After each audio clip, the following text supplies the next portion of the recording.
प्राचीन काल में मगध राज्य में एक खूंखार डाकू हुआ करता था। वह जंगल में रहता था और अपने इलाके से गुजरने वाले राहगीरों को मारकर लूट लेता था।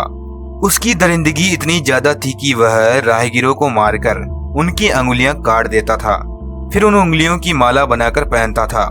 इसी वजह से उसे अंगुलीमान डाकू कहते थे। अंगुलीमान का इलाके में बहुत खौफ था। एक बार गौतम बुद्ध अपने शिष्यों के साथ उस राज्य में विहार कर रहे थे। वह एक गांव में पहुंचे और रात्रि विश्राम किया।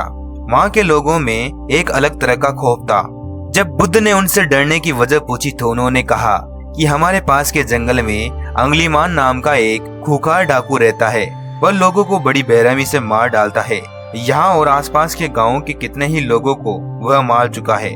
बुद्ध ने श्रावकों से कहा कि वह उस खूंखार अंगुलीमान डाकू से मिलना चाहते हैं। तब लोगों ने बुद्ध को उसके पास जाने से मना कर दिया।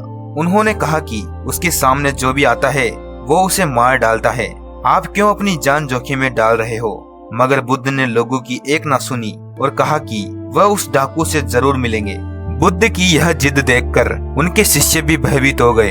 फिर बुद्ध अकेले ही जंगल की ओर निकल पड़े। अंगुलीमाल की दूर से बुद्ध पर नजर पड़ गई। वह भी सोचने लगा कि इस जंगल में 100 लोग भी एक साथ आने से डरते हैं और एक सन्यासी अकेला यहाँ चला आ रहा है। आखिर क्यों? अंगुलीमाल तुरंत गौतम बुद्ध के पास तेजी से दौड़कर जाने लगा। बुद्ध ने अंगुलीमाल को देख लिया मगर फिर भी कोई प्रतिक्रिया नहीं दी। वह अपने कदम बढ़ाकर चलते रहे। यह देखकर अंगुलीमाल रुक गया।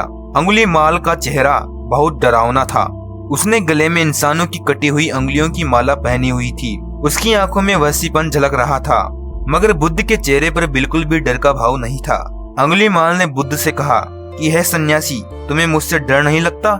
मैंने न जाने कितने ही लोगों को मौत के घाट उतारा है। मेरे गले में लटकी यह माला इस बात का सबूत है। बुद्ध ने बड़ी शालीनता से अंगुलीमाल की बातों का उत्तर दिया। उन्होंने कहा कि तुझसे भला मैं क्यों डरूं? यह बात सुनकर अंगुलीमाल का क्रोध और बढ़ गया और उसने कहा, मैं चाहूं तो अभी तुम्हारा सिर धड़ से अलग कर सकता हूं। बुद्ध बोले कि मैं तुझ जैसे कायर से नहीं डरता। मैं तो उससे डरूंगा जो वास्तव में ताकतवर है। अंगुलीमाल अचरज में पड़ गया कि आखिर ये किस खेत की मिट्टी से बना है। उसने बुद्ध से कहा कि शायद तुम्हें मेरी ताकत का अंदाजा नहीं है। तभी बुद्ध बोले कि अगर तू वास्तव में ताकतवर है तो जा इस पेड़ की 10 पत्तियां तोड़ कर ला। बुद्ध की बात सुनकर अंगुलीमाल की हंसी फूट पड़ी। वह राक्षसों की तरह जोर जोर से हंसने लगा और बोला, बस सिर्फ 10 पत्तियां? अरे पत्तियां तो क्या, मैं तो पूरा पेड़ उखाड़ सकता हूँ। बुद्ध ने कहा कि पूरा पेड़ उखाड़ने की कोई जरूरत नहीं है, सिर्फ उसकी 10 पत्तियां तोड़ लाओ। अंगुलीमाल तुरंत पेड़ के पास पहुंचा और 10 पत्तियां तोड़कर वापस बुद्ध के सामने आ गया। उसके चेहरे पर हंसी अब भी खिल रही थी। अब बुद्ध ने बोला कि जाओ और इन पत्तियों को जहाँ से तोड़ा है वहाँ वापस जोड़ दो। अंगुलीमाल की हंसी अचानक गायब हो गई। उसने कहा, ये कैसे हो सकता है? एक बार टूटने के बाद पत्तियां वापस कैसे पेड़ से जुड़ सकती है?